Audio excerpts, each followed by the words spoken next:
buenas noches a todos. Estamos en estado de alarma en una entrevista con uno de los personajes que más quería entrevistar, con uno de los personajes que más se ha resistido, porque he de confesaros que soy fan de él, como muchos españoles.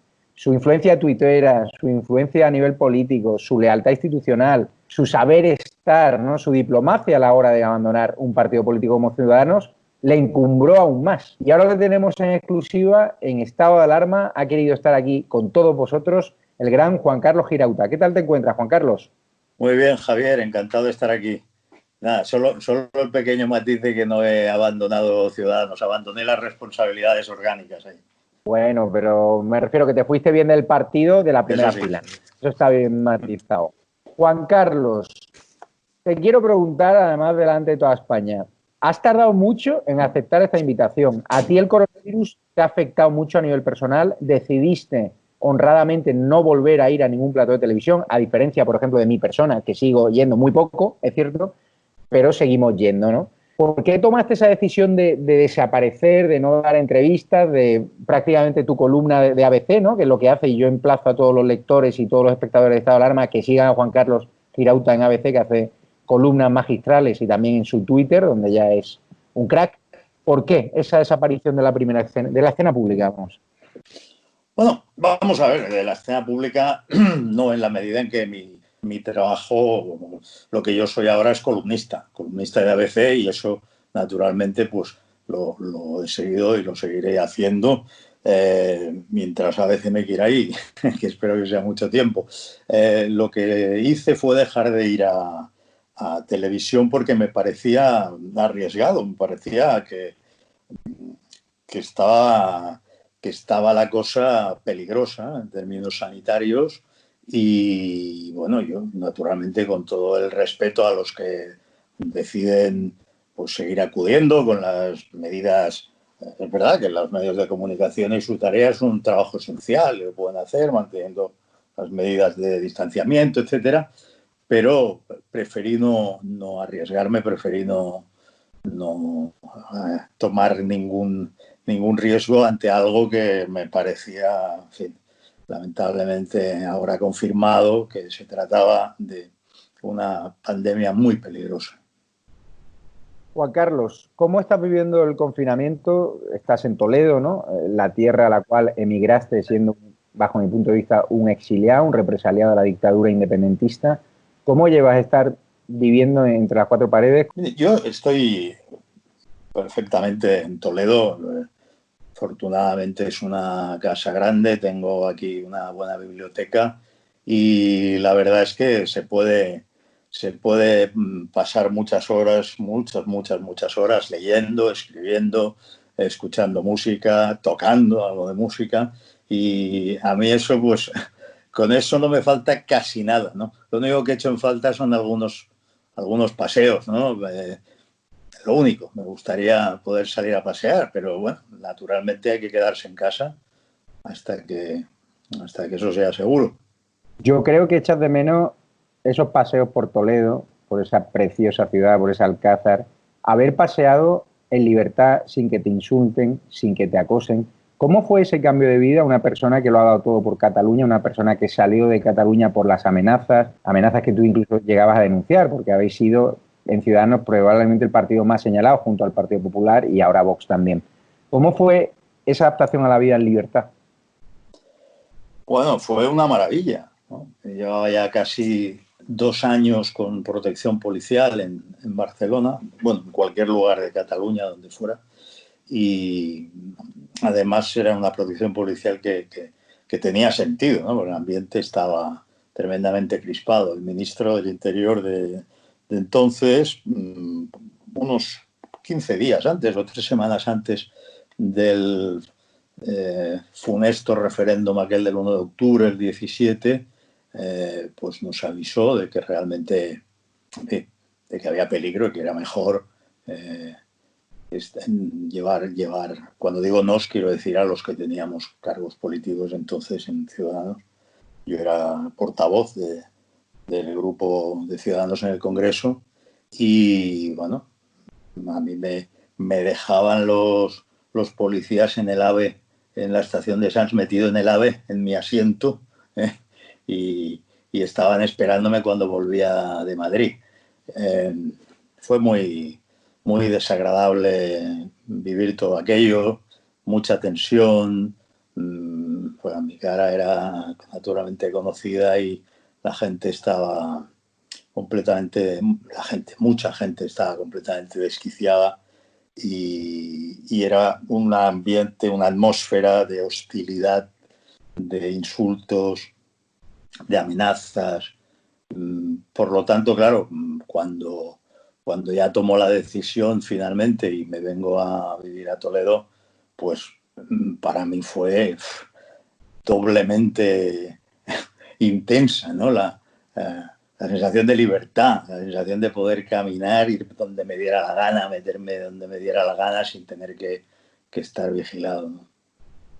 ¿Qué te esperas de Cataluña? Estamos viendo que la Generalitat, como no iba a ser menos, está aplicando la política de comunicación, como le llamo yo, la política Chernóbil, como si fuese un gobierno comunista, está ocultando los datos, de repente hay el doble de muertos, están tratando de contactar o de contratar ahora infectólogos como Oriol Mitjaya cuando el barco está perdido y sin rumbo. ¿Crees que nos vamos a llevar la sorpresa más desagradable en Cataluña? Vamos a ver, en Cataluña siguen gobernando los mismos dos partidos que dieron el golpe de Estado en el año 17. Y en este momento, por cierto, pues son socios parlamentarios del gobierno de Sánchez. Sin ellos, sin Esquerra en especial, pues Sánchez directamente no sería presidente. Antes de que llegara esta nueva peste, ¿no? Estaban muy crecidos, ¿no? Estaban vendiendo muy cara su colaboración, ¿no? Porque la sabían necesaria, ¿no? Sin embargo, tengo la sensación de que el coronavirus, la pandemia, lo ha cambiado todo. Lo ha cambiado todo porque, lógicamente, un gobierno como el gobierno catalán, que ha centrado todos sus esfuerzos en disolver la idea de España en Cataluña, en desprestigiar a España en las instituciones internacionales, en estrategias de confrontación permanentes, que tiene un monotema y que eso ha sido su única obsesión y su única preocupación durante tantos años. Cuando llega la hora de gestionar algo de verdad, demuestran una absoluta ineficacia. No solo ineficacia, hay algún asunto por ahí grave. Hay directrices de las autoridades sanitarias, por ejemplo, para no atender a mayores de 75 años. Hay cosas que, cuando todo esto pase y haya acciones judiciales, que espero que haya muchas, acabará aflorando todo y acabará haciéndose justicia, ¿no? Pero a lo que voy ahora es que evidentemente ese gobierno está perdido y como solo tienen una clave discursiva, que es España nos roba, pues España nos roba y ahora España nos mata. Y eso es lo que intentaron de entrada y en un principio. Decían cosas como que el virus aquí es distinto, ¿no? O sea, el virus cuando pasaba la demarcación llegaba a Lérida o llegaba a Tarragona, de pronto era distinto, ¿no? O sea, las estupideces habituales.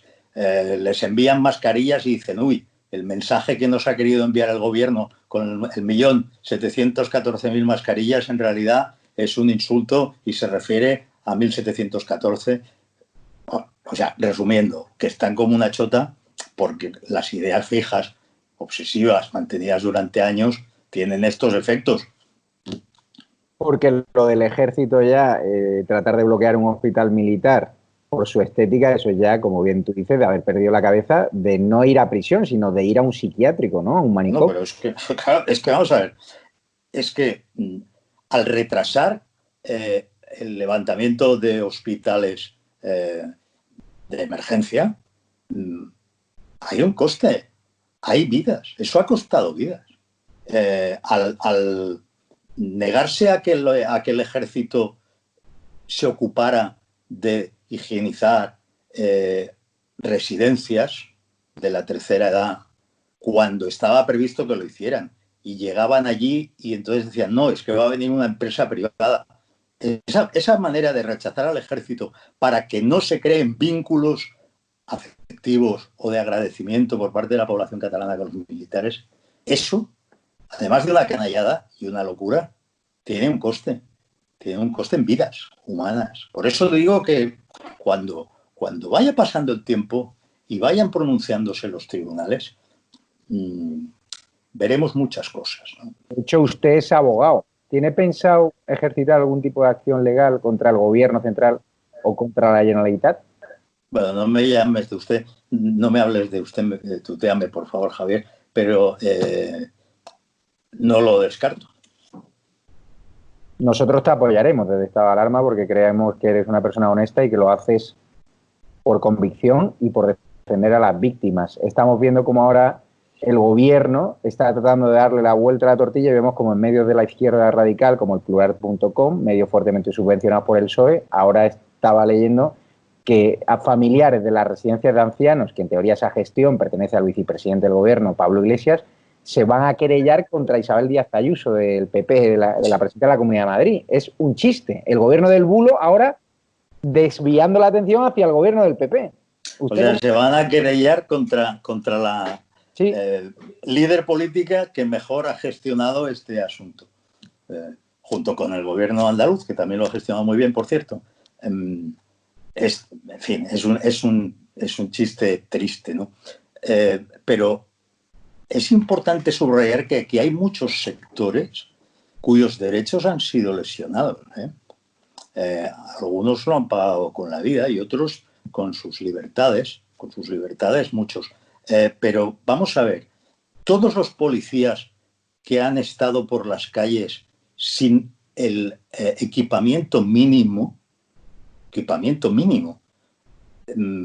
es un gran sector cuyos derechos han sido lesionados.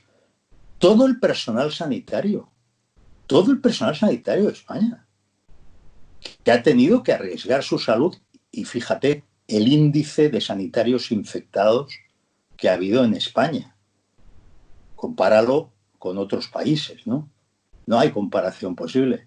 Y eso con una sanidad que estaba entre las mejores del mundo. Pero claro, aunque esté entre las mejores del mundo, si tú desoyes lo que te está diciendo la OMS o lo que te está diciendo la Unión Europea respecto a una pandemia que se acerca y que te empieces a preparar, como hizo el ministro Salvador Illa, que dijo, no, nosotros ya estamos equipados. Y cuando se quieren dar cuenta, entonces se ponen a comprar tarde.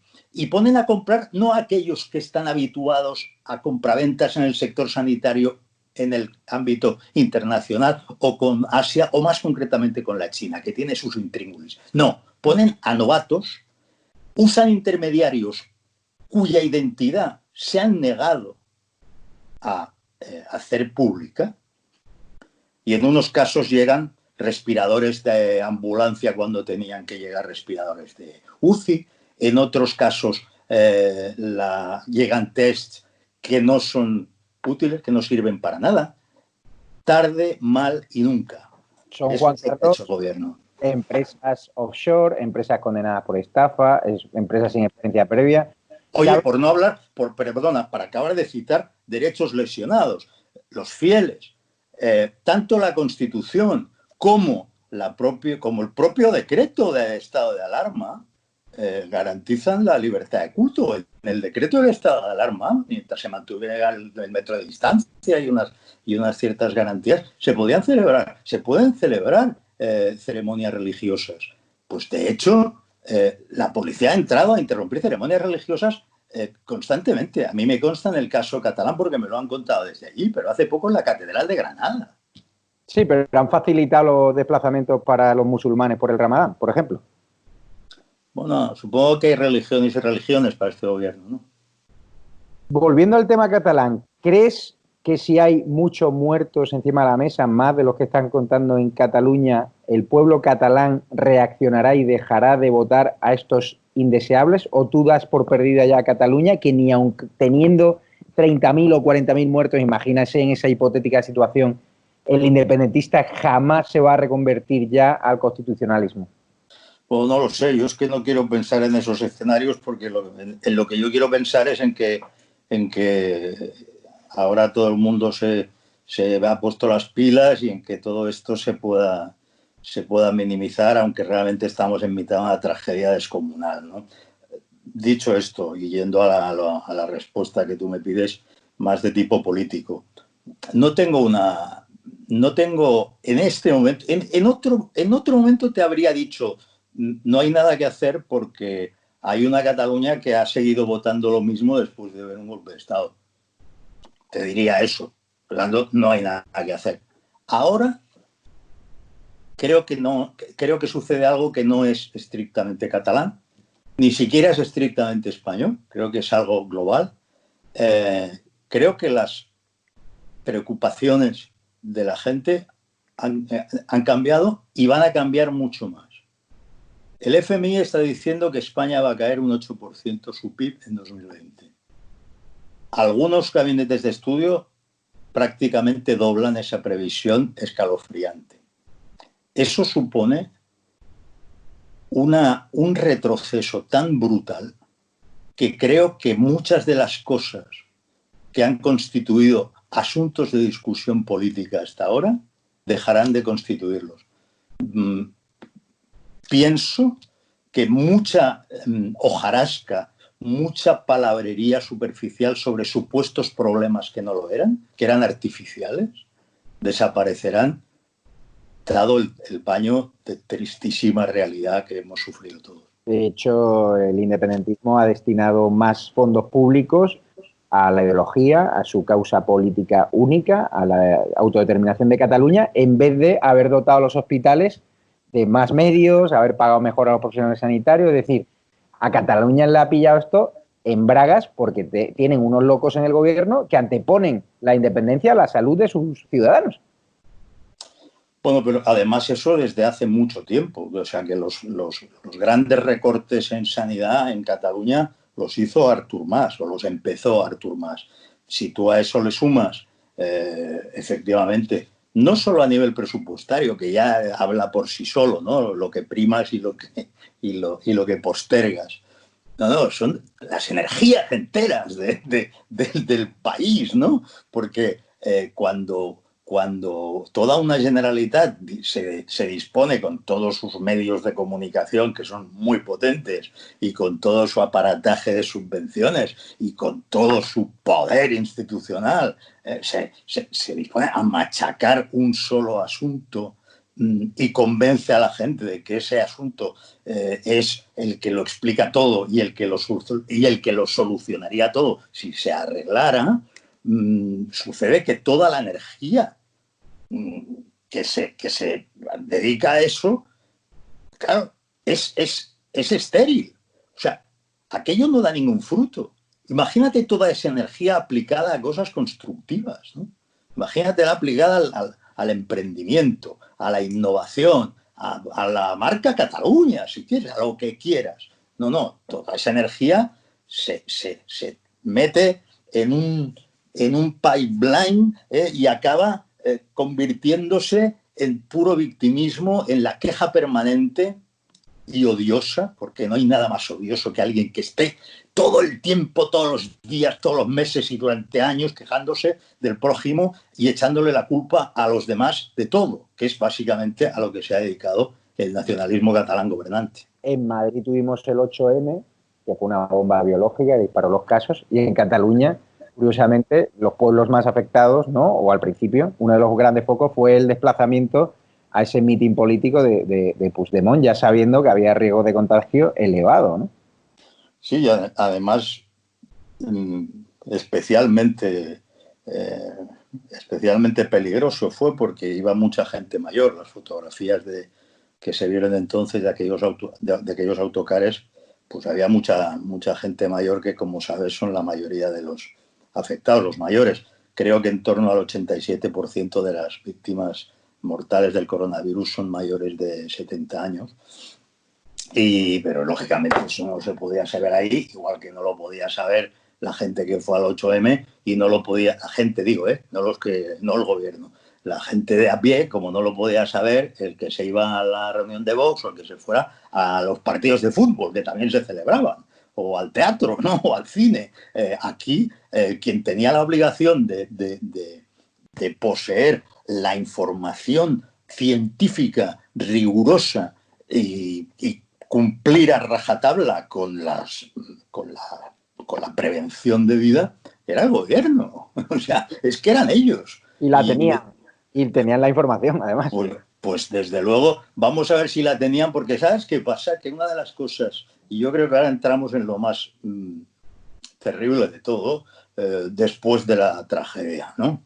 Después de la tragedia, que eso es lo más terrible, hay otra cosa terrible, que es la voluntad liberticida de este gobierno. Este gobierno quiere cargarse libertades que son inviolables.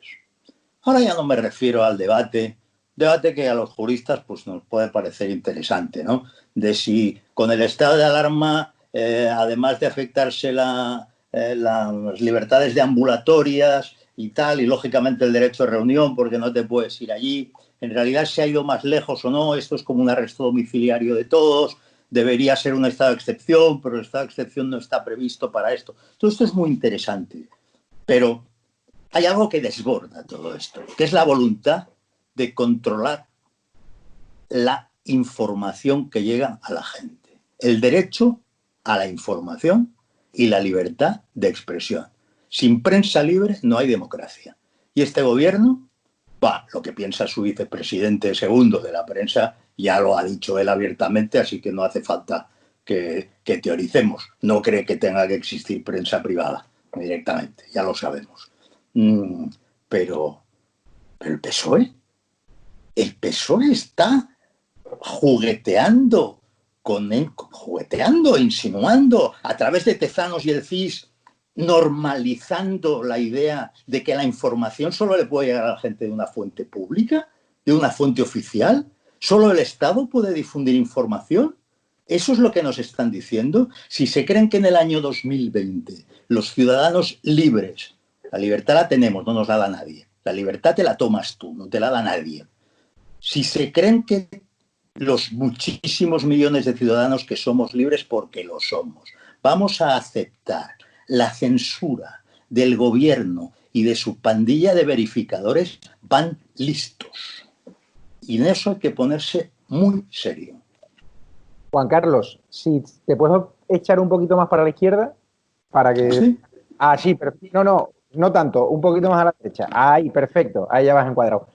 Hablemos de la libertad de prensa. Sabes que Facebook nos ha censurado el canal en su página, en nuestra página oficial, porque subimos un vídeo de Fran Rivera criticando al gobierno y defendiendo a la Asociación Taurina, a la cual Facebook le había censurado sus vídeos por la presión de los animalistas.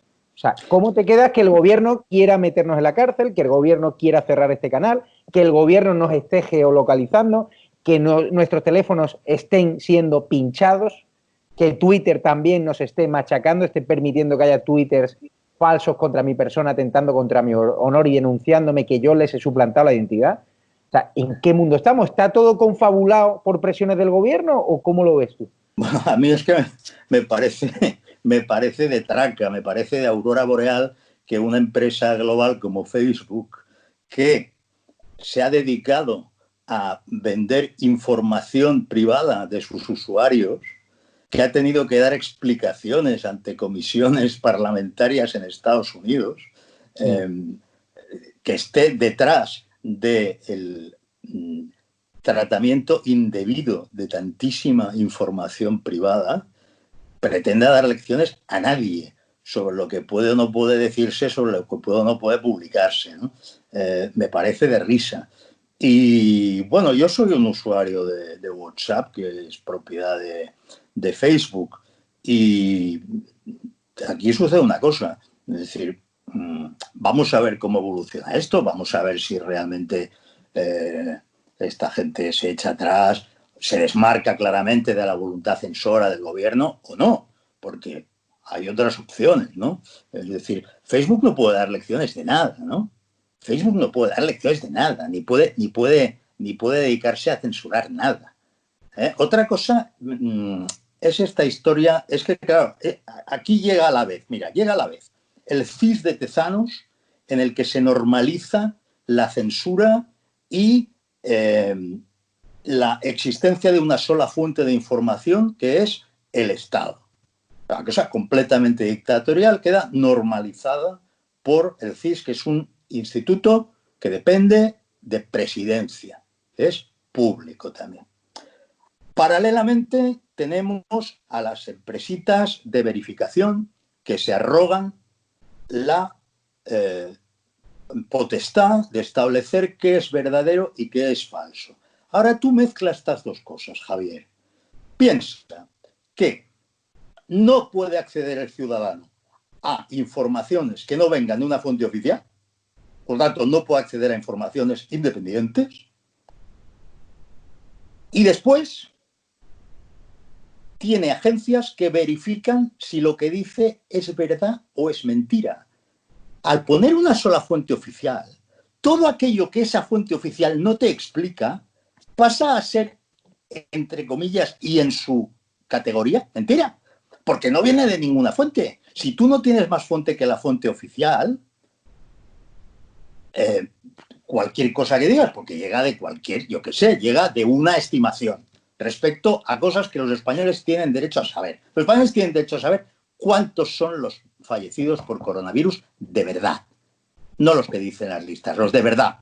La pregunta es, Juan Carlos, ¿se hubiese descubierto el caso Watergate si se hubiese dependido de una fuente oficial?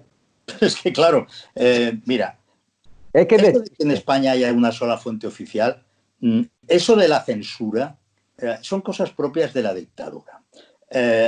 Claro, a mí no me extraña que un partido filocomunista o más o menos comunista esté por la labor, pero el Partido Socialista, bueno, claro, este Partido Socialista no es el de Largo Caballero, este Partido Socialista es el Partido Socialista que refunda en Suresne Felipe González, que es un estadista serio. Este Partido Socialista se ha degradado tanto como para normalizar la censura, como para amenazar a la gente. La agencia EFE ayer sacó una nota diciendo que la fiscal general del Estado ha anunciado que le van a caer 5 años de cárcel a quien difunda bulos. ¿Y qué es un bulo? Un bulo es decir que el gobierno lo está gestionando bien, lo del coronavirus. Eso es un bulo. Eso es un bulo. ¿Y a usted? Ahora, claro, pero es que lo que ya es acojonante es que dice 5 años de cárcel y luego dice, y ya buscaremos en qué delitos se puede incluir eso. O sea, primero ha establecido la pena y luego va a buscar en qué delito coloca el tipo objetivo de explicar un bulo. Repito, ¿qué bulo? Bulos los que ha esparcido Fernando Simón, bulos los que cuenta Sánchez en sus comparecencias, bulos los de Adriana Lastra, bulos los que cuentan ellos todos los días. Perdona, en una democracia la gente dice lo que le parece y en última instancia están los tribunales para establecer eventualmente responsabilidades penales o civiles. Ya, punto, Juan, pelota. Pero ellos juegan con el miedo y la fiscalía la controla. Claro, claro. Se han mandado un aviso a los periodistas de que si nosotros seguimos contando la verdad, por ejemplo, en estado de alarma, pues me investigarán por supuestos bulos, que son los que decide la señora Ana Pastor, que se tragó el bulo del siglo, que es que en Valladolid una señora que se cayó por el balcón o que se tiró por el balcón, porque no he seguido bien la información, pero que está claro que no ha sido un caso de violencia machista. Marlaska se lo cuenta públicamente, estos, los de Neutrolas, se lo tragan, lo publican en sus redes sociales como crimen machista y allí inicialmente no rectificó nadie. Tuvo que ser la presión tuitera la que obligó a Ana Pastor y a Neutrola a rectificar. O sea, la verificación, la verdad, está en manos de señores sectarios. Ese bulo lo va a perseguir Dolores Delgado, ese bulo. Va a perseguir a algún ministro que hizo su tuit sobre el tema. Al Partido Socialista. ¿Va a perseguirlos por difundir ese bulo? ¿Qué es bulo? O sea, ella parte de la base, ella es parte del mismo magma, ella, fiscal general del Estado, era hace 4 días ministra. Por cierto, la única ministra que ha sido reprobada 3 veces en el Congreso de los Diputados, en el Parlamento, 3 veces. Bueno, dicho esto, envían una señal a los periodistas, porque claro, hombre, claro, a ver si me voy a encontrar con problemas judiciales. Luego envían una señal a la oposición metiéndole una querella o pasándole al fiscal para que meta una querella a Vox. Bueno, Vox te gustará más o menos, pero Vox es el tercer partido de España. Tiene su estrategia durísima, de crítica frontal al gobierno. ¿Y cómo era la estrategia de crítica frontal al gobierno de los socialistas cuando se sacrificó al perro Excalibur por decisión del gobierno del PP? ¿Era suave? ¿Era blandita? ¿Era mullida? ¿Era como Platero? ¿Cómo era? Era cara de perro, como todo lo que ha hecho siempre el PSOE desde la época de Zapatero, desde el 2002 en concreto, como oposición. La oposición del PSOE ha sido, descarnada, crudelísima, sin importarles la verdad o la mentira, y que sea justamente ese partido el que dice, claro, es que Vox hace unas acusaciones, oye, solo le pido a la gente, yo no estoy defendiendo a Vox, pero Vox tiene todo el derecho a hacer la crítica que le parezca. ¿A mí me parece demasiado dura? Bueno, pues sí, seguramente yo lo haría en otros términos, pero el PSOE no se puede, y Podemos menos. Podemos, el del jarabe democrático de los scratches, el de los tweets de tantos de sus dirigentes pidiendo guillotina para el rey, puede hablar de una oposición dura, puede acusar a otro de hacer una oposición demasiado dura. Hagamos política ficción. Imagínese que ahora gobernase el Partido Popular y que ha trascendido que el Partido Popular ha contratado empresas offshore, empresas fantasma, empresas condenadas por estafa, que la OMS le advirtió de lo que venía, que la agencia comunitaria del propio portavoz de Sanidad en materia de coronavirus ya le advirtió de todo, que no había que alentar el 8M. Ahora mismo, ¿cómo estaría Génova? ¿Cómo estarían las calles? ¿Habría muertos? ¿Habría algaradas? ¿En qué situación estaríamos en esa España? Hace muchos días que estaríamos en el más absoluto caos. Habría sido un absoluto incendio. O sea, yo solo pido a la gente que mire las imágenes de las manifestaciones por el sacrificio de un perro cuando el ébola. O sea, en España hubo un muerto por ébola, que fue un animal, un perro sacrificado. Que mire la gente las manifestaciones. Hubo manifestaciones en más de 20 ciudades. Que mire las imágenes.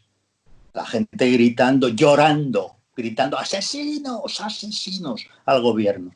Ahora tú imagínate si gobernara el Partido Popular y hubiera 20.000 muertos y eso se diera en una España que, como es el caso ahora, presenta el mayor número de muertos en razón a su población. El mayor número de muertos en relación a su población. ¿Qué estaría haciendo el PSOE? ¿Qué estaría haciendo Podemos? Me parece inimaginable, sería dantesco, sería el absoluto caos, el absoluto caos. España sería una oleada de odio hacia el gobierno. ¿Qué tiene esa gente en la cabeza? Esa gente que lloró la muerte del perro Excalibur, alentados por gente como Ferreras en La Sexta, y que ahora están defendiendo los bulos del gobierno. ¿Esa gente qué tiene en la cabeza? Mierda. Lo siento, siento decirlo así, pero es que no tengo ya por qué mantener ciertas formas como cuando era un representante público, porque yo ahora cuando hablo solo me represento a mí mismo. Y como solo me represento a mí mismo, si tú te has echado a la calle a llorar y a gritar asesinos por el sacrificio de un perro, y ahora dices, el gobierno lo está haciendo maravillosamente bien, tienes la cabeza llena de mierda. Eso es lo que pienso. Sí, yo lo pienso también.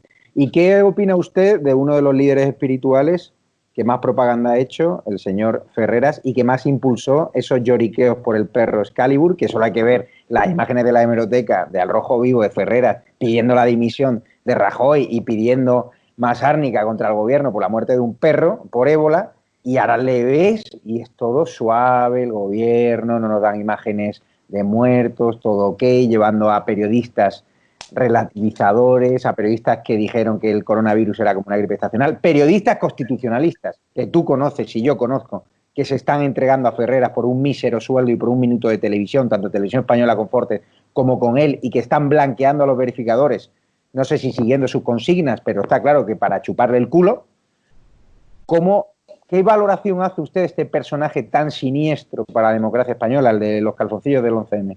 No, yo es que no voy a entrar en una calificación de una persona en concreto que no es un responsable político, porque yo La Sexta la he desintonizado. Es decir, para mí el problema no es un periodista en concreto u otro. Para mí el problema es la línea editorial de un canal de televisión en abierto, que tiene una concesión pública, que pertenece a un grupo que a la vez es propietario de La Razón, por ejemplo, o de Antena 3, y que desde esa televisión pues hizo de plataforma y de trampolín para Podemos. Por lo tanto, yo esa televisión, hablo del canal, no de una persona o de otra, porque yo quiero mantener el respeto personal, o por lo menos lo mantengo mientras me lo mantengan a mí. Es decir, si alguien quiere abrir fuego, aquí estoy. Yo también lo abriré. Pero yo no abriré fuego primero contra nadie. Abriré fuego dialéctico, que luego viene Lola. Luego viene Lola y dice que estamos aquí delinquiendo.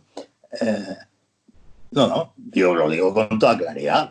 A mí me parece que ese canal de televisión, La Sexta, es un canal dedicado a la propaganda política y que ha producido y ha provocado, en fin, algunas consecuencias en la política española, como en su momento el auge de Podemos. Poco olvidemos que Podemos está en una crisis muy seria y que al final ha entrado en el gobierno cuando ha estado más débil que nunca. Podemos ha entrado en el gobierno cuando tenía 35 diputados, ¿no? Pero nosotros tenemos siempre una opción frente a un medio de comunicación, que es no mirarlo. Entonces, claro, sí me puedo preguntar por qué tiene un privilegio esa tele respecto a otras 100.000 empresas que a lo mejor también podrían hacer una televisión en abierto con una concesión pública que se supone que tiene que cumplir ciertos cometidos, pero ahí nos metemos en un berenjenal distinto. ¿Usted por qué eligió Mediaset, donde está en tertulia conmigo además y donde yo creo que se respira el pluralismo político que tú y yo buscamos? ¿Y por qué no eligió A3 Media? Programas como Espejo Público o La Sexta Noche, por ejemplo. Bueno, a ver, yo en primer lugar no busqué nada. Es decir, a mí me contactaron unos cuantos medios y yo escogí aquellos en los que yo quería trabajar. Básicamente, prensa escrita, lo que yo hago es escribir, básicamente, y por lo tanto, ABC y punto. Luego, radio no he escogido ninguna, que tuve alguna oferta, y televisión tuve dos ofertas y ambas venían de Mediaset.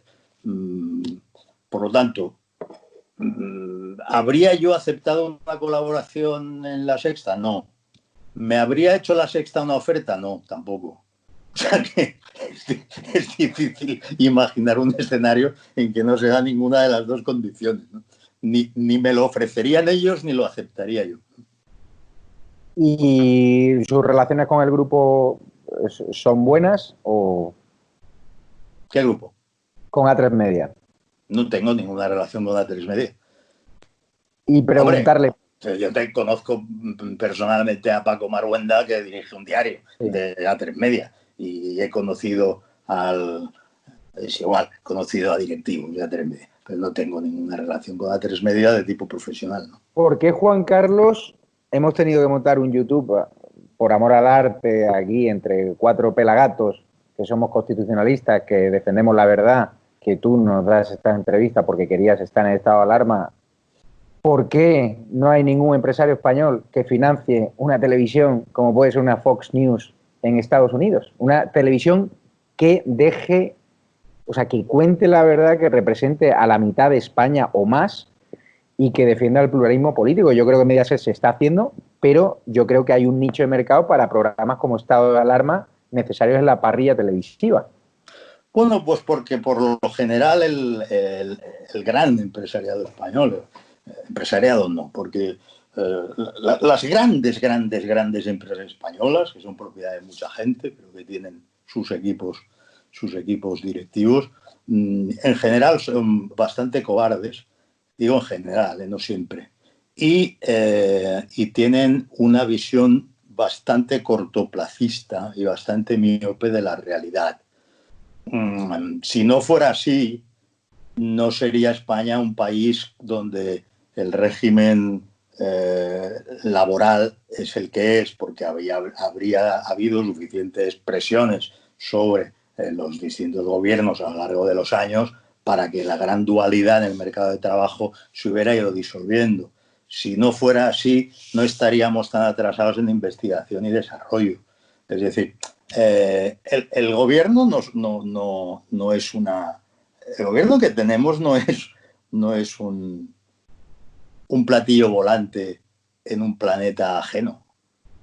Es el gobierno de un país cuyas élites, no todas, pero una parte importante de cuyas élites han apostado por eso. O nos vamos a... Es que nos chupamos el dedo. O sea, no sabemos lo primero que hizo Pedro Sánchez cuando ganó la moción de censura.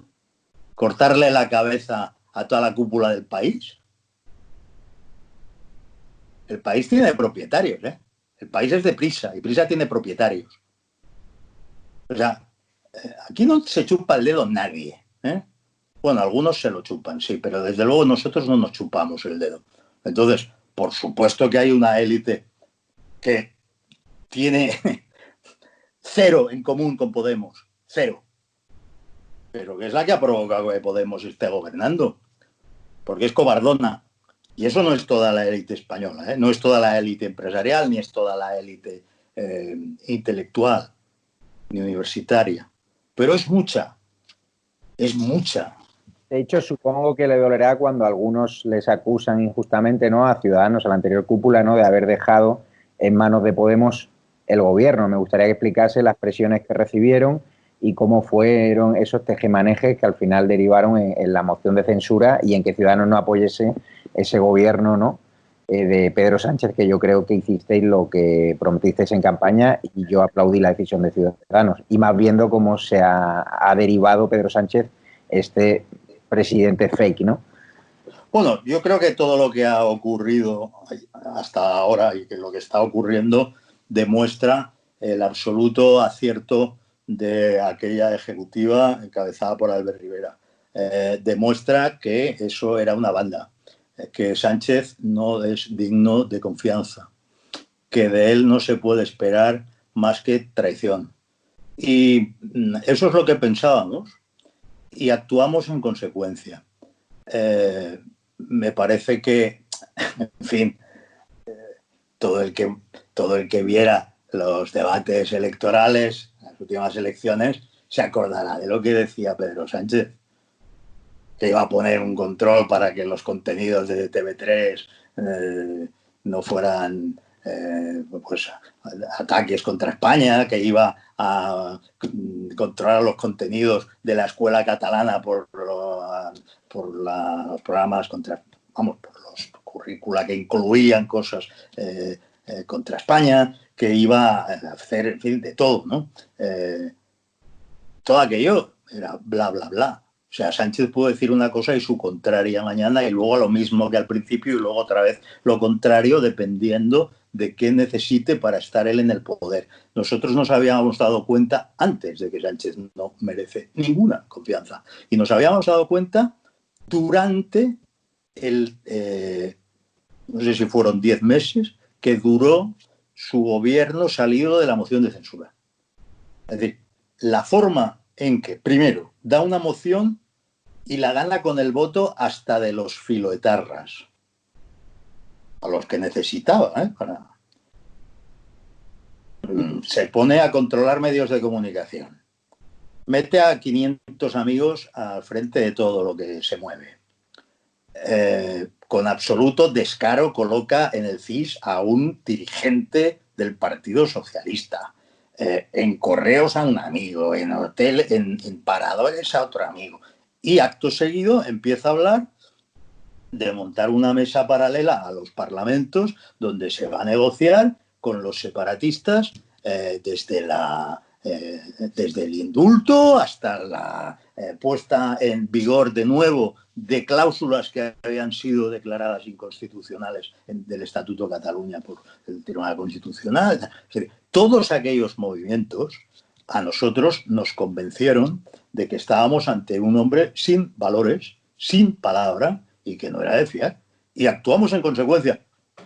¿Fue un error o no? Depende de cómo lo mires, porque otros a lo mejor considerarán que si has caído a 10 diputados es que te has equivocado. Yo no, o sea, yo no pienso que nos equivocáramos. Yo pienso que hicimos lo que teníamos que hacer, nos trituraron con todo el poder de sus medios. ¿Y qué hicimos? Tanto Albert como yo, como Villegas, como Fran Hervías, como Fer de Páramo, dejar la ejecutiva. Porque la estrategia de Albert Rivera, según tengo entendido, que él quería ser presidente, ¿no? Porque de la vicepresidencia no se puede controlar un país ni se puede gobernar, ¿no? Pero es que, claro, pedirle a Albert Rivera, que es un hombre inteligente, honrado, con buenas intenciones, profundamente contrario a cualquier planteamiento totalitario y profundamente contrario al nacionalismo catalán. Pedirle a Albert Rivera que se convierta en el vicepresidente de un Pedro Sánchez es una broma pesada. Era imposible, porque, insisto, era imposible porque habíamos visto lo que había hecho durante esos 10 meses. Es que eso fue terrible.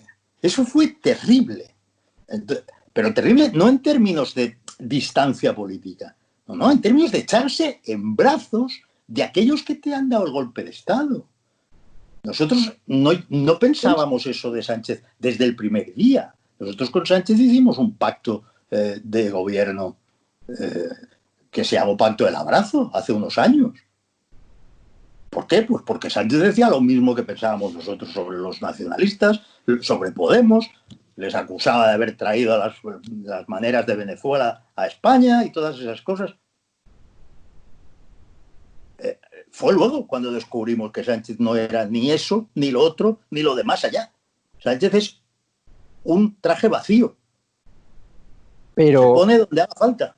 Pero ahora parece que el espejo catalán está moviendo a Ciudadanos a tender la mano a un Sánchez que está demostrando que quiere amordazar a los periodistas, que quiere imponer aquí un régimen comunista.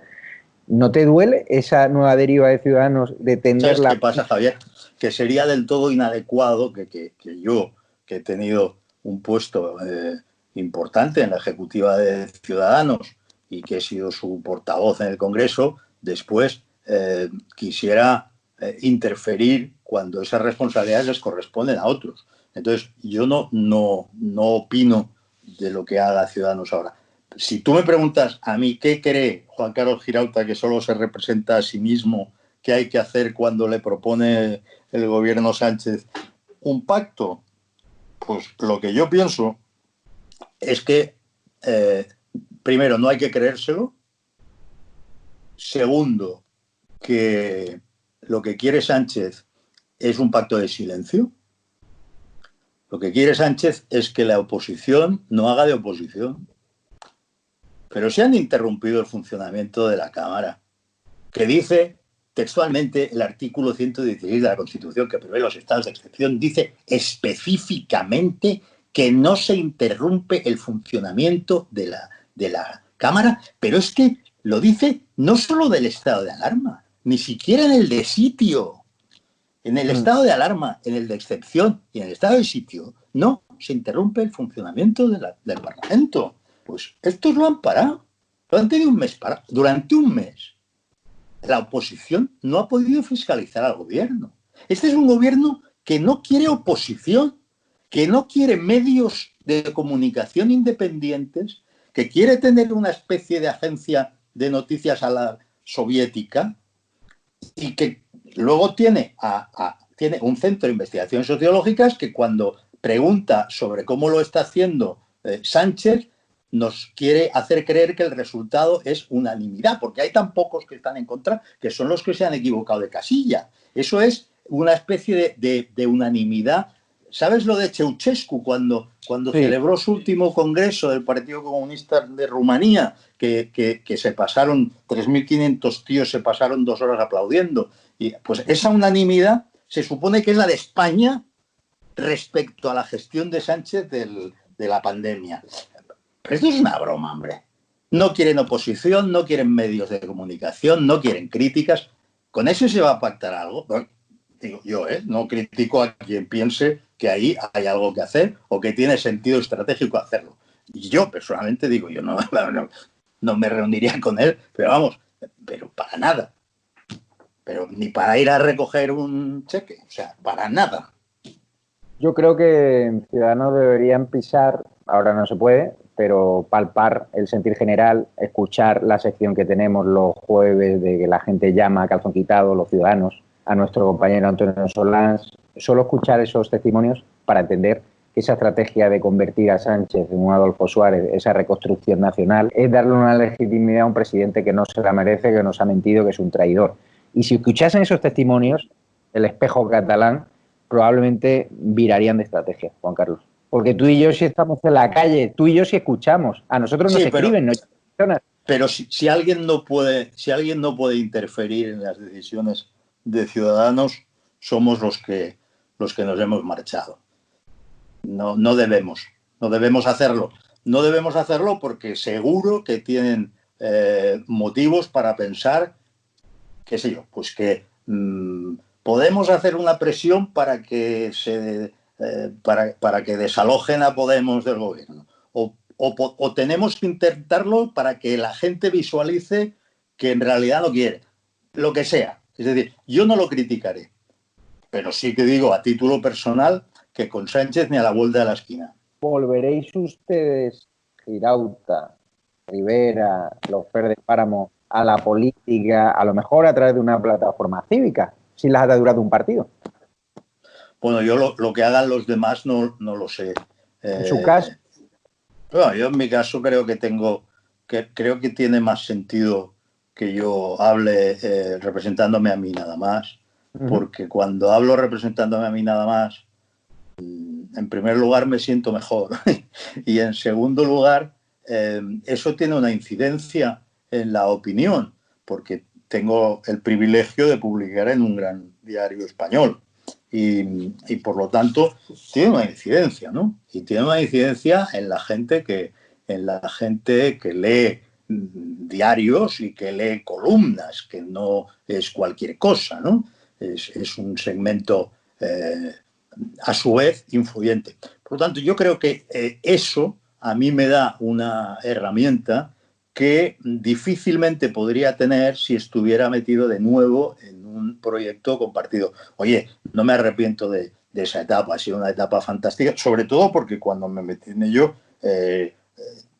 tenía claro que en Cataluña luchábamos contra una dictadura, la dictadura blanca de la que habló Tarradellas con Pujol, ¿no? Y que, o sea, teníamos claro que había que hacerlo y lo hicimos. Luego eso se convirtió en proyecto español y los avatares de la vida me llevaron a ser un representante político. Cuando tú eres un portavoz parlamentario, hay muchas cosas que te tienes que callar. Pero eso te lo dirán todos. ¿Pero por qué? Pues porque no te representas solo a ti. Es normal. ¿Le dolió cuando Inés Arrimadas llegó a Madrid y usted tenía el puesto, ¿no?, de portavoz en el Congreso y se le dio a ella? ¿Le dolió ese movimiento? No, mira, no. no me dolió porque, en primer lugar, eso me dio ocasión para presidir la Comisión de Defensa, aunque fue una legislatura cortísima. Yo creo que duró 6 meses esa legislatura. Y aquello me permitió conocer un mundo pues, que yo no conocía y que admiraba mucho, y me permitió conocerlo de cerca un poco mejor, ¿no? Por lo tanto, ningún problema con eso. Y finalmente, pues porque, oye, yo asumo que nosotros sacamos el resultado que sacamos. También te digo que sacamos el resultado que sacamos haciendo lo que creíamos que teníamos que hacer.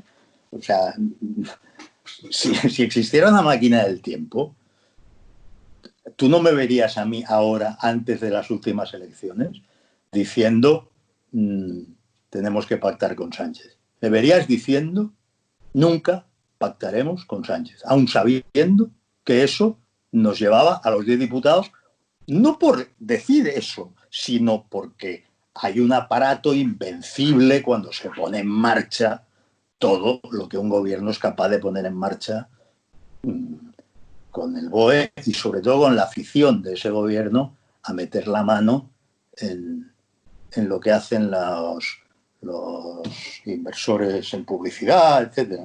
Y las casas de sondeo también, ¿no?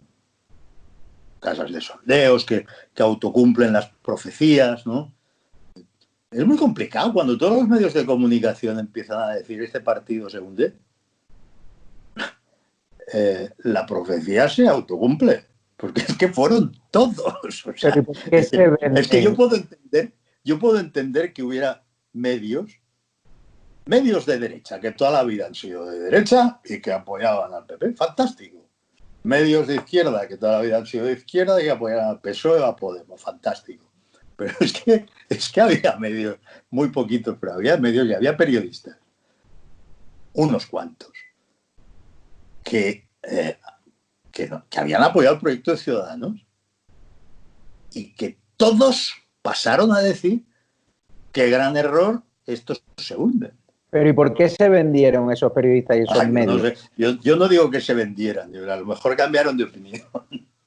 Y yo describo hechos, no sé si se vendieron. Pero ahí hubo un fallo estratégico, creo que te lo comenté alguna vez, en el cual, si vosotros estuvisteis a punto de dar el sorpaso al PP diciendo no es no a Sánchez, con un discurso contundente de Rivera como nunca lo habíamos visto, de repente Rivera, por las presiones de fuera, decide tender la mano de un día para otro a Sánchez poniéndole condiciones, pero la opinión pública yo lo entendí como que Rivera viraba y cambiaba su discurso. Pero si estábamos en caída libre, Javier. Pero eso no crees que motivó más caída aún. Sí, pero tú haces bien en recordar que cuando nosotros dijimos, no en las últimas, sino en las penúltimas elecciones, cuando nosotros dijimos con Sánchez no, seguro, nunca, fuimos premiados. Pasamos de 32 a 57 escaños. Y es en las últimas, cuando nosotros volvemos a decir que no, que con Sánchez no, ni de coña, nunca, cuando todos los medios se ponen en contra, toda la opinión se pone en contra, empezamos, bueno, también tenemos algunos compañeros que se dedican a criticar el partido en público, al partido en público en el peor momento posible, a conceder entrevistas. Unos cuantos compañeros que aunque son muy pocos, hacen daño. Se administra sus discrepancias por parte de la prensa interesada en que desapareciéramos, se administra de manera que parezca un goteo incesante y que de ahí se está yendo todo el mundo y el último que cierra la puerta. Cuando eso no es así. Las ejecutivas, oye, había mucha gente en la ejecutiva, ¿eh? Mucha, 40 y tantos o 50. Ahí había 4 que votaban en contra. Sin embargo, la sensación fue, mira, se está yendo todo el mundo, ¿no? Bueno, pues todo esto junto hace que aquello empiece a caer. Y es verdad, tienes razón. Cuando una semana antes, pues faltaba una semana todavía para que se pudiera para que se pudiera cambiar el criterio. Sánchez podría haber decidido no ir a elecciones, ¿eh? Tenía una semana de tiempo para tomar esa decisión cuando nosotros decimos, bueno, pues tendemos la mano siempre y cuando su gobierno en Navarra no sea con el apoyo de los filoetarras y siempre y cuando hablemos del tema catalán. Es decir, oye, pues, era casi como decir, bueno, venga, pues caímos más. ¿Qué o O sea, quién caímos movió? a un ritmo mayor de aquel al que estábamos cayendo. O sea, tú tenías A y B. Si hacías A, caías. Y si hacías B, también caías. Ese era el entorno. ¿Qué o quién movía o qué o quién movió a Toni Roldán para desestabilizar el partido de dentro?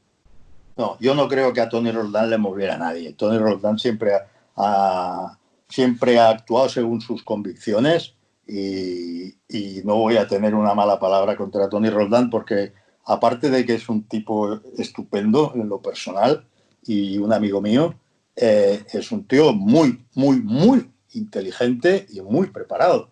Y por lo tanto, él con todo el derecho del mundo discrepó y se marchó. Pero si eso, o sea, no pasa nada. Yo lo único que digo es que los que discrepaban fueron muy pocos en la ejecutiva. Y sin embargo, la sensación que se causaba era que aquello se estaba llenando, que aquello era pasto de la división, ¿no? Y eso no se correspondía con la realidad. Hubo discrepancias. ¿Es ahora Albert Rivera, usted que tiene línea directa con él, más feliz en su nueva etapa cuando estuvo en la política, que recibió fuertes presiones en sus últimos tiempos? Claro, bueno, pero eso es normal. Eso es absolutamente normal. Albert Rivera ha pasado muchos años de su vida, pues como 14, con la presión de un líder político, que es mucha. Gran parte de esos años, pues 10, ¿no? En Cataluña, que imagínate lo que era. Introducir de pronto el lenguaje y el argumentario constitucionalista en aquella Cataluña que hegemónicamente era nacionalista, pues eso es mucha presión. Luego la presión de los últimos tiempos. O sea, Albert es un hombre que ha trabajado más que nadie y bajo presión y con muchas decepciones, porque la política decepciona mucho, ¿eh? La política da muchas decepciones. Y de pronto pasa a ser un hombre libre que le ofrecen un trabajo envidiable presidiendo un bufete en España y Portugal, un bufete importante, va a tener un hijo con su maravillosa pareja y lógicamente está feliz y hace bien porque tiene todos los motivos del mundo para estar feliz. Yo alguna vez te lo he comentado, yo con Albert Rivera le tengo un aprecio profesional y personal. Es cierto que no es de los políticos con los que más cercanía he podido tener porque él es muy tímido, pero siempre cuando yo lo he pasado mal, cuando me han amenazado de muerte, la primera persona que me ha llamado, la primera persona que me ha contactado, además gracias a ti, ha sido el señor Albert Rivera y eso le dignifica. Y la forma en la que él abandonó la política, yo creo que marcó un antes y un después y que a raíz de eso muchos políticos, salvo Pedro Sánchez y estos del gobierno que no seguirán su ejemplo porque yo creo que fue un ejemplo a nivel internacional de cómo abandonar un barco con la cabeza alta y queriendo a los tuyos, incluso a los que te habían puesto zancadillas, ¿no? Eso Bueno, es que de la altura moral de un personaje que debería haber sido presidente del gobierno. sí, tú, en fin, estás confirmando lo que yo sé porque he tenido la fortuna de estar a su lado muchos años y de ser su amigo. Albert Rivera es un portento. O sea, Albert Rivera no solo tiene un sentido estratégico, una intuición para leer las situaciones complejas que es casi sobrenatural, ¿no? Es que además es una bellísima persona. Es una persona afectuosa, es una persona que no pierde nunca los estribos, haya la presión que haya. Es un tipo espléndido. O sea, Sí, pero yo por eso te digo que todo lo que he sacado de mi experiencia en Ciudadanos es bueno. Yo estaba rodeado de amigos. empezando por él, pero siguiendo por Villegas, por Fer, por Fran, por Mel, por Marta. Si éramos un grupo de amigos que hacíamos política, eso no creo que haya pasado. Yo no me imagino otras ejecutivas formadas por gente que en su mayoría son amigos. No me lo imagino. ¿Usted tenía pensado abandonar la política antes de las últimas generales? Sí. Sí. Pero al final fue como cabeza de lista por Toledo. ¿Qué pasó ahí? Bueno, pues que no quería que pareciera lo que no era. Era casi imposible que se interpretara de un modo distinto al de la discrepancia. Era imposible. ¿Y por qué ese desengaño? ¿Qué día dijo se acabó? Bueno, a ver, eso es acumulativo. Yo no creo que naciera para la política profesional. O sea, yo estoy más cómodo haciendo lo que hago ahora. Infinitamente más cómodo. A ver, es verdad que la política me interesa y puesto a dedicarme a ella, pues no me imagino sentado en un escaño del gallinero callado todo el día, ¿no? Tampoco no me imagino eso. Pero por otro lado, cuando tú tienes un cargo que tiene visibilidad, sucede que todo el día tienes que ser muy consciente de que transmites algo, incluso cuando callas, ¿eh? O sea, transmites algo que no solo te implica a ti, implica a mucha otra gente. Y eso agota. Oye, hay gente que está enganchada como si fuera una droga y no quiere salirse de eso. A mí, yo hubo un momento en que ya tengo bastante. Si yo llegué muy tarde a la política, yo llegué con 53 años al Parlamento Europeo y nunca en mi vida había tenido un cargo político.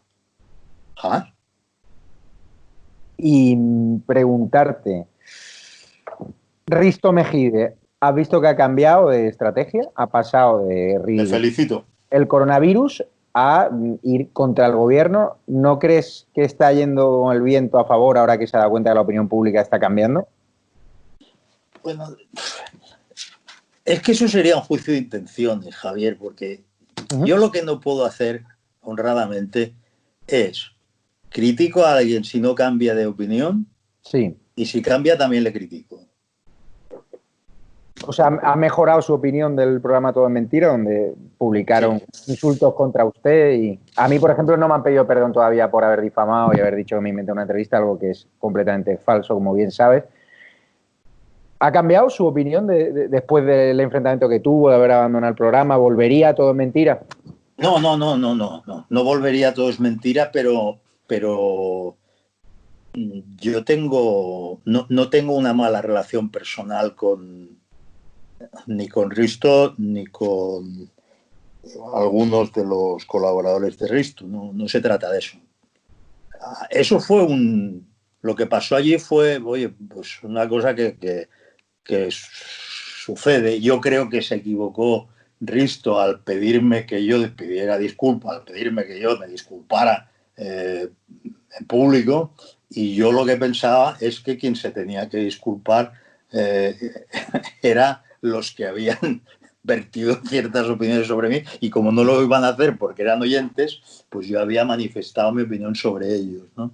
Y entonces ahí se produjo una cosa que tampoco estaba preparada por nadie, que es Risto diciendo, pero hombre, pero pide disculpas, que no pasa nada, y dije, es que no las voy a pedir seguro, pero yo creo que debería, pues no lo voy a hacer y tal. Y en ese momento yo le dije, pues échame, joder, échame. Y es verdad que yo se lo dije 3 veces y él pues procedió a hacer lo que le pedía, y ahí se acabó la colaboración.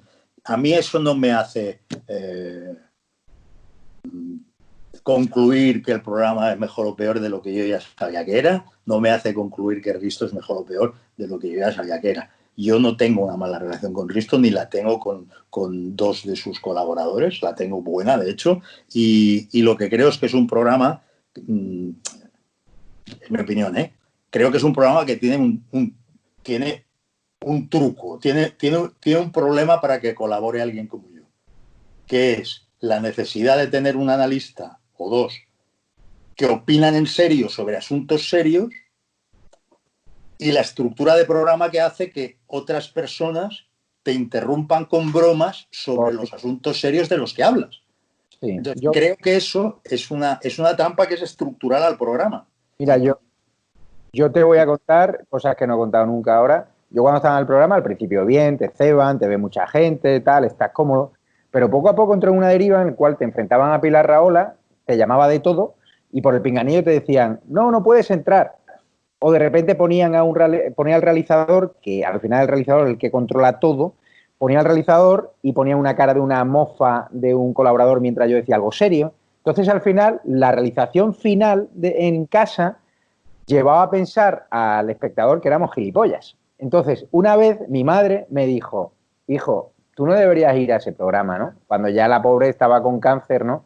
Y yo decido abandonar el programa por ese motivo principalmente y también porque le estaban dando mucha caña a mi periódico, al Diario El Mundo, y en el Diario El Mundo habían dicho, mira, ahora que está tu madre mala, tendrás que dejar algún programa porque vas a tener que ir mucho a Marbella. Y dije, pues nada, todo mentira. Lo comuniqué oficialmente al programa, por escrito además, y luego cuando sale la sentencia esta, que ellos desvirtúan, que era una sentencia por el uso ilegítimo de una foto, que en ese momento no había jurisprudencia, que se podía hacer, pero un juez consideró que no se podía haber usado esa foto sin el consentimiento de esta persona, y en una línea decía que aquello no fue una entrevista, sino un reportaje, lo que yo hice en el Diario El Mundo, una comisión de investigación me exoneró, pero ellos tergiversaron la realidad, ¿no?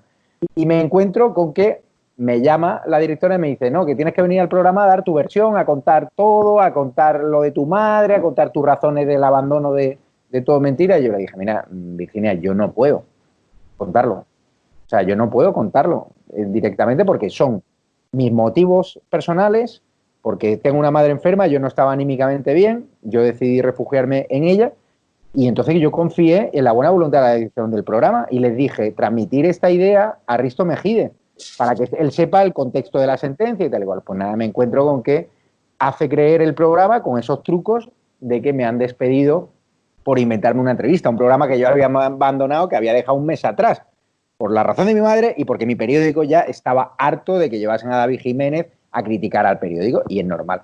Entonces, a mí cuando mi madre me dijo, ve la realización final del programa, y yo me puse todo mentira, completo, y me sentía avergonzado, porque me estaban caricaturizando, me estaban convirtiendo en un personaje, en un zoológico, donde se reían de mí. Y yo cuando entraba en directo y no veía el programa, porque nunca me veo a posteriori, pues no me daba cuenta, pero vi la realización final y me di cuenta que nos utilizaban como unos monos de feria y que al final buscan periodistas que se sometan a eso, ¿no?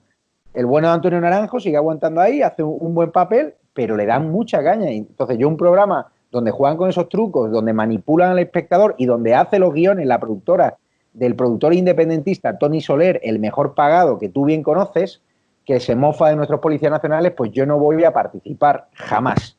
Y minoría absoluta es la productora de Tony Soler independentista, que es la que supervisa los guiones de ese programa y la que impulsó la muerte civil contra mi persona.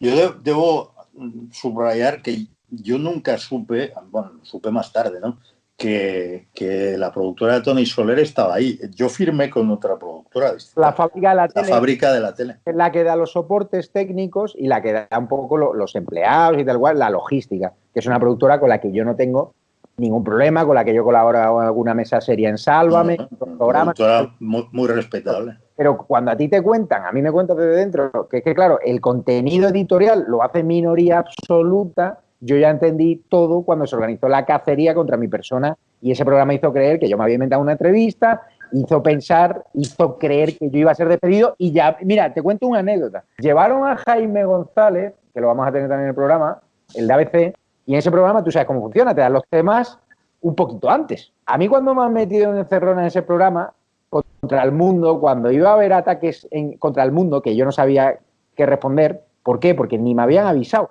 Es decir, uno de los bloques clave, uno de los programas, yo de repente me lo encuentro en directo sin saber la versión oficial de mi periódico y yo no sabía qué decir.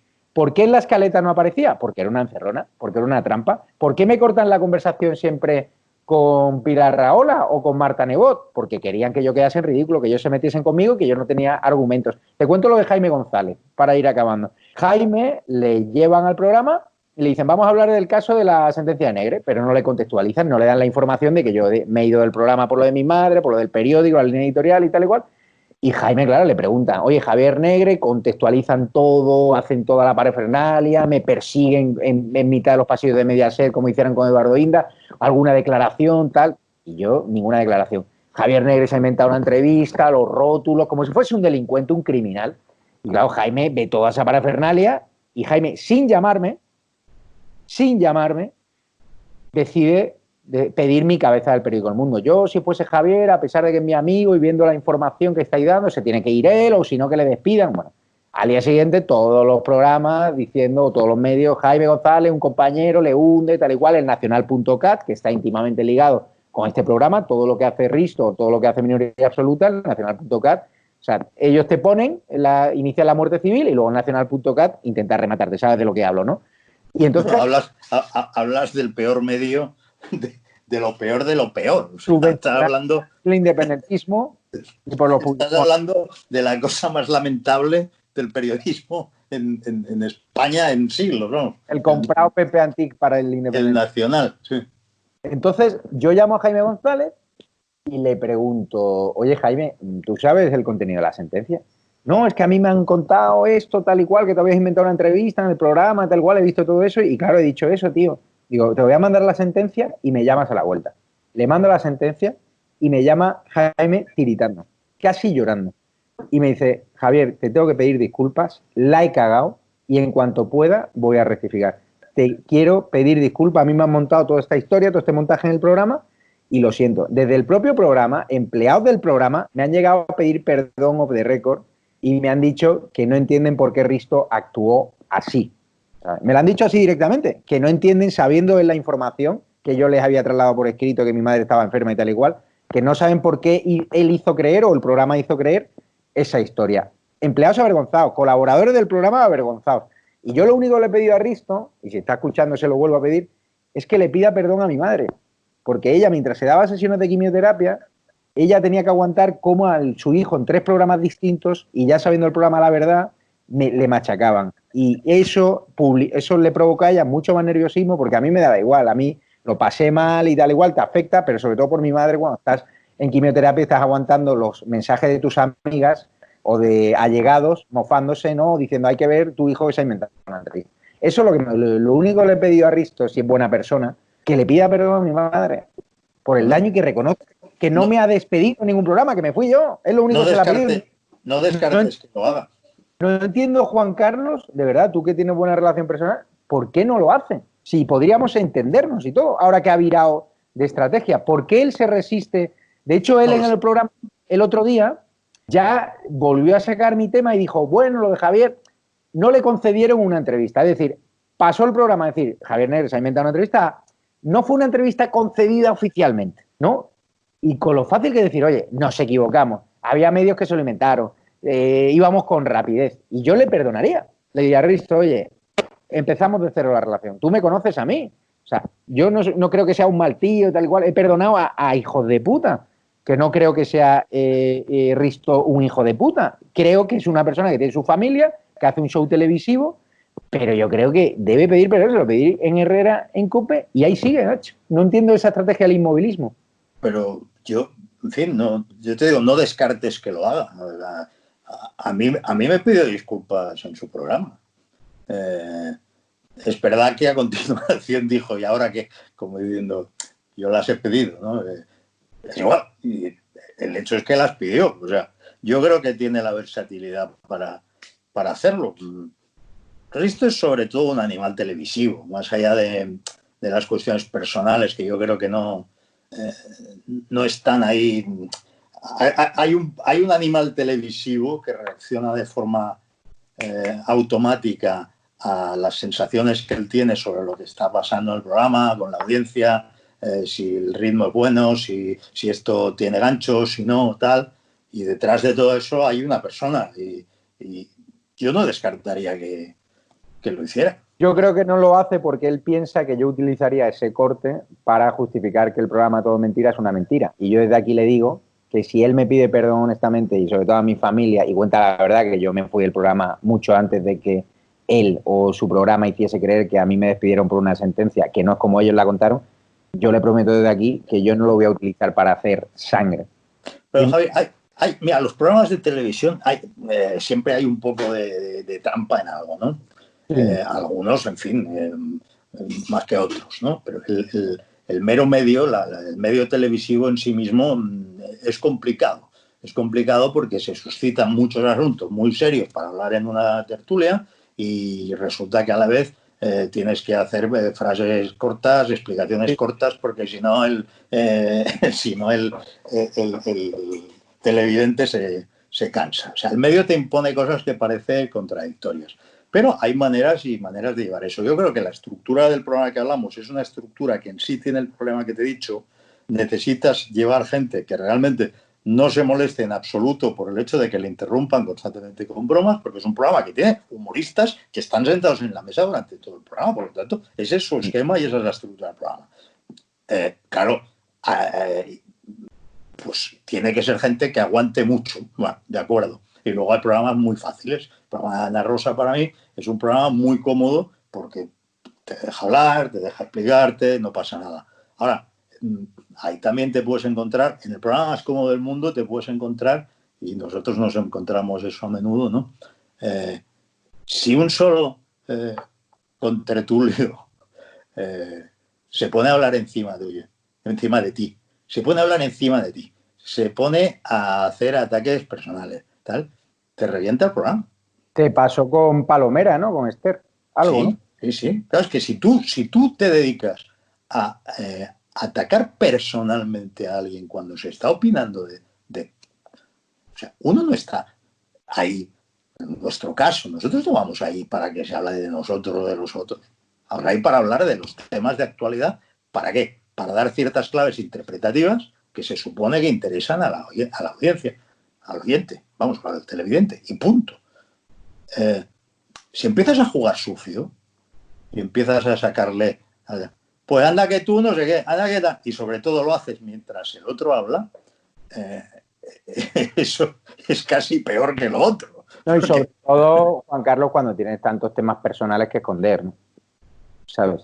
Además, ¿no? No, pero quiero decir que el programa más justo del mundo te puede irritar según quien te encuentres ahí.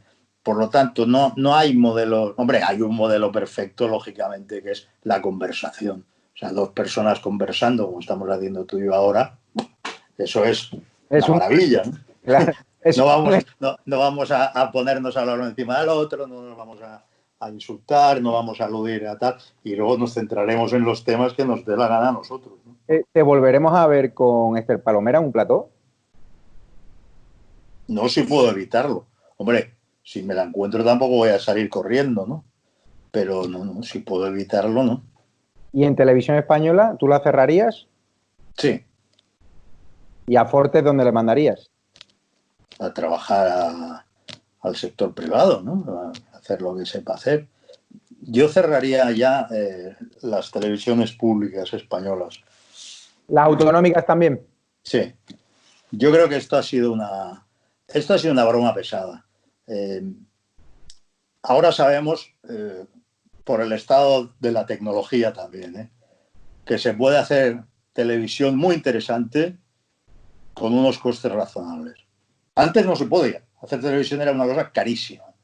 Pero esto ha cambiado y se puede hacer televisiones temáticas y se puede hacer, en fin, puede hacer lo que quieras porque hay una oferta muy amplia y hay una tecnología que, pues aquí en uno de estos teléfonos móviles tienes una calidad de imagen brutal, ya, ¿no? Imagínate si te pones a instalar ahí cámaras y focos y grúas. Bueno, es decir, es mucho más asequible. Las barreras de entrada se han caído. Yo no le veo el sentido a mantener televisiones que le cuestan a los contribuyentes centenares de millones de euros todos los años. Menos cuando hacen propaganda, Juan Carlos. Porque la serie esta de coña de Diario de una cuarentena de Televisión Española ya es la bomba, ¿eh? Mira, si digo lo que pienso sobre eso, a lo mejor te prohíbe, te prohíben el programa del canal.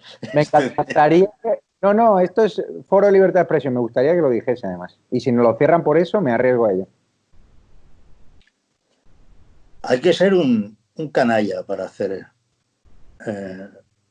hacer bromas sobre esta tragedia. Hay que ser un verdadero canalla para que se te ocurra y para participar. Y también hay que ser un poco corto para no entender una crítica como la que hice yo a Televisión Española en una columna en la que hablaba de muchas cosas, ¿no? Pero que desde luego no llamaba nazis a los trabajadores de Televisión Española, como dijo Fortes. Bueno, a ti te llamó golpista y todo, ¿no? En un artículo que a mí me ponía a parir también, ¿no? No sé lo que me llamó porque yo no leo a Fortes, pero es evidente que... En el plural.com, en Infolibre, perdón, hizo un artículo que se llama La placenta del virus, donde a ti y a mí nos situaba acerca del golpismo y dentro de la ultraderecha. Yo hice público ese, aunque las columnas hoy en día son de pago, ¿no? Yo la publiqué enterita en Twitter para que la gente pudiera leerlo, porque había ahí un tipo, Fortes, que iba diciendo que yo había llamado nazis a los trabajadores de Televisión Española, que se ha vuelto loco. Si es que además estaba... era una columna que hablaba de Heidegger, hablaba de... Era medio en broma, pero hablaba de filosofía. ¿Qué le vas a pedir a Fortes si no le da? No, le da. Pero no entendió nada. Pero decir, bueno, una vez te he dicho, porque además se lo dije, no lo has entendido, ¿no? Esto, o sea, él lo repitió y tal, y lo lleva ahí metido. Pero es que Fortes es un empleado nuestro. Fortes lo pagamos nosotros. Pero es un activista político, Juan Carlos. Pero vamos, es que yo estoy harto de pagar activistas políticos que nos joden la vida. Es decir, oye, dedícate a hacer televisión pública, por tanto un servicio público, y haz lo que te parezca mientras no se disuelvan las televisiones. ¿Has visto lo de la bromita? Es lo que hay que hacer. ¿Has visto lo de las bromitas contra Rajoy en programas infantiles? Es que es una vergüenza lo de Televisión Española. Que le echen la culpa a Rajoy, que la Sexta dedique ahora, parece ser, mucho tiempo a que se ha saltado la cuarentena de Rajoy cuando tienen a ministros que se han saltado la cuarentena en Moncloa, que no han dicho ni mu, y que ahora ha fallecido, ¿sabes?, un policía local de Madrid asignado a la Moncloa. Es decir, ya hay 2 fallecidos, 2 funcionarios por culpa de la irresponsabilidad de un gobierno donde ministros se han saltado la cuarentena y donde han plagado la Moncloa de coronavirus, han contagiado a choferes. Pero ese es el juego desde hace muchos años. Y están sancionando a un pobrecillo hombre que llevaba una oveja en Marbella, un pringao, te puedo decir, que la han denunciado, le han puesto un multón a una señora, el helicóptero de la Guardia Civil le dio el susto de su vida, también la denunciaron, y tiene esas jetas del ministerio que se han saltado el protocolo, que se han saltado todo delante del ministro de Sanidad. Es que, ¿en qué país? Por cierto, que yo creo que todas estas multas que se están poniendo, si se recurren, las va a perder la administración, ¿eh? No está en la ley. Porque, no, pero te lo digo porque tú tienes que hacer un requerimiento personal. O sea, tú te encuentras a alguien caminando por la calle. Sí. Tú eres policía. Le tienes que decir, haga el favor de irse a su casa. Y esa persona se va. Poner una multa de entrada no es acorde a la ley. Segundo, tú no puedes llevar por la vía penal, y hay imputados ya por este tema, algo que no viene después de un requerimiento, vamos, que no, al revés, que no viene precedido de un requerimiento personal. O sea, aquí hay una serie de irregularidades que rodean todo el asunto de este arresto domiciliario en el que estamos todos los españoles. Hay una serie de irregularidades que algún día se verán, ¿no? Con eso no estoy diciendo que no haya que hacer confinamiento, ¿eh? Al revés, yo soy partidario del confinamiento porque creo que es la única manera que existe cuando hay una pandemia de pararla, y toda la vida ha sido así. Esto desde el siglo XIV se sabe que la manera es la gente encerrada y ya está. De hecho, el Decamerón es parte de una situación en la que hay 10 personas encerradas en una casa cerca de Florencia por la peste, ¿no? Se sabe desde hace siglos que esa es la única manera y sigue siendo la única manera para pararlo. Y luego, bueno, una vez lo has parado, pues ya vas intentando. Así que yo no estoy en contra de eso. Yo de lo que estoy en contra es de que se apliquen instrumentos jurídicos que no son los adecuados. Sí, te he dejado, Juan Carlos, para el final, para la última pregunta, una pregunta que seguro que te hace, no sé si ilusión, pero mucho resquemor, que es Salvador Illa, el libro fantástico de Miquel Jiménez, que os lo recomiendo, sobre el socialismo catalán. Usted ha sido miembro del PSC, bajo mi punto de vista es uno de los cánceres de Cataluña, el que ha entregado al independentismo Cataluña. Di rápido que me fui del PSC en el año 86. Sí, lo si sé. No, la gente dice, ¿cómo que del PSC? No, es decir, en el año 86. La Wikipedia, lo pueden conseguir. Hace 34 años que me fui. No es sospechoso de eso, ¿no? ¿Quién es Salvador Illa? Bueno, Salvador Illa es un amigo de Miquel Iceta, un militante socialista desde hace muchísimos años, muchísimos.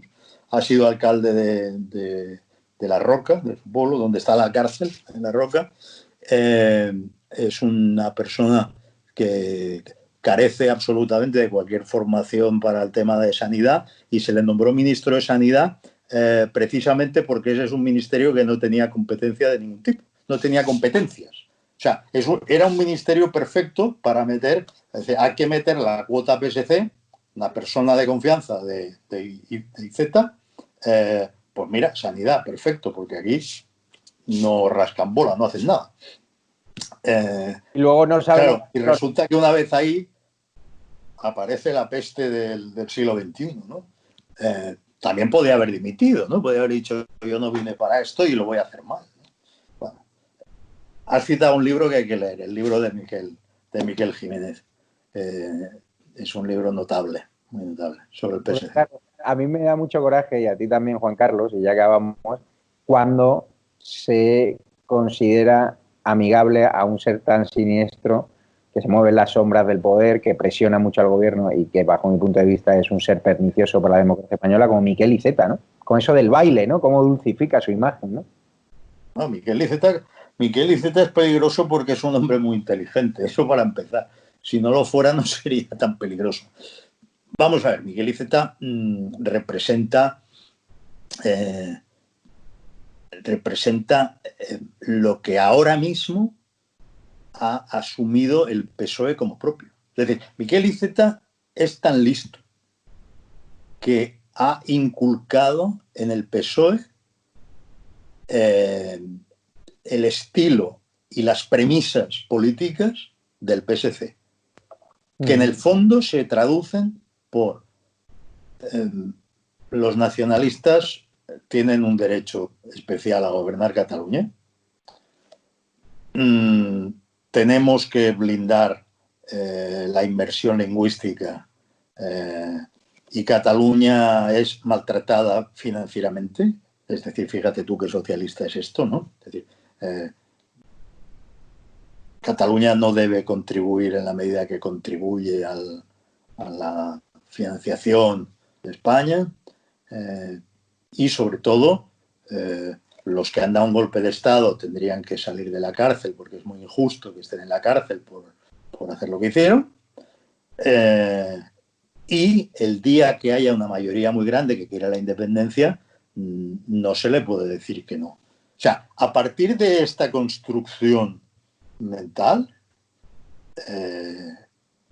que es la propia del PSC y que es la que encarna Iceta, a partir de ahí esto se inyecta en el PSOE aprovechando la presencia de un traje vacío como Sánchez y entonces se llena con esto. Y hoy el PSOE ha asumido, el mismo PSOE que había hecho aquella famosa declaración donde manifestaba que nunca gobernaría con nacionalistas y todo aquello, ese mismo partido, con ese mismo líder, ahora está entregado a todas esas premisas, las da por hecho, y no solo las da por hecho, es que si tú estás en contra de esas premisas eres un facha. Sí, Juan Carlos, ya acabamos por hoy, darte las gracias. Quiero reflejar aquí que hay una fan de ti, una fan de Estado de Alarma, que te voy a hacer una adivinanza. Lleva varios días, que por eso yo te llamaba tanto insistentemente y te ruego 1000 disculpas. No, por Dios, tráeme a Girauta. Es mi ídolo. Si fuera más joven él, me enamoraba. ¿A que no sabes quién es? Pues no lo sé, ¿no? No lo sé. Es la moza más represaliada por ese sinvergüenza que es el mozo independentista Albert Donaire, que persigue y que se mofa de la democracia española, que nos pone el... Mira, ¿quién es? Si la puedes decir. Es una heroína. Es Inma, que es una moza de escuadra. Malcolea.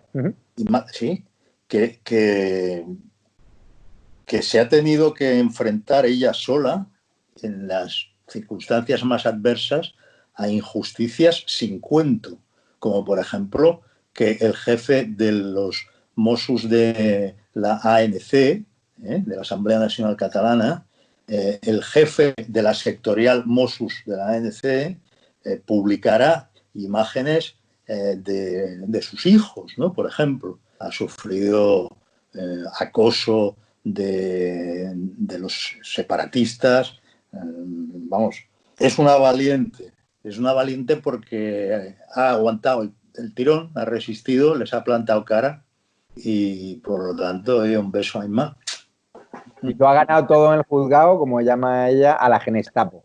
Así que muchas gracias, besos a Inma también, seguimos de luto, seguiremos poniendo rostro al dolor en este programa, en estado de alarma, darte la enhorabuena y muchos seguidores nos están pidiendo que organicemos un streaming, un concierto tuyo de guitarra en directo en Twitter en estado de alarma. Así que cuando quieras ponemos fecha, hora y cartel, ya me dirás el precio de la entrada y si se recauda un poco lo donamos a las víctimas del COVID-19 que sin duda se lo merecen. Venga, un abrazo muy fuerte. Gracias por la oportunidad, hasta luego. Surgió una idea. Reunir a un grupo de personas excepcionales para ver si podíamos convertirnos en algo más. Y cuando nos necesitaran, poder librar las batallas. Que ellos jamás podrían.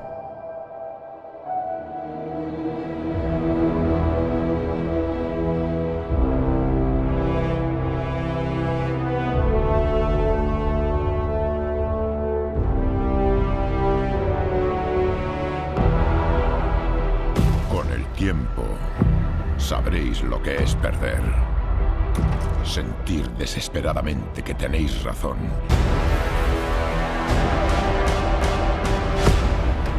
Aún así, el destino llega.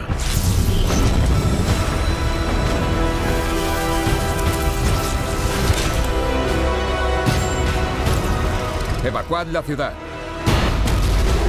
Activad todas las defensas. Y traedle a este hombre un escudo.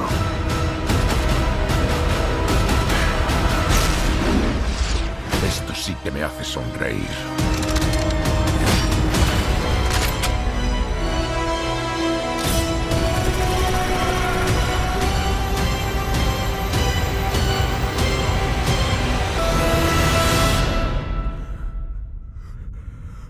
¿Quién demonios sois vosotros?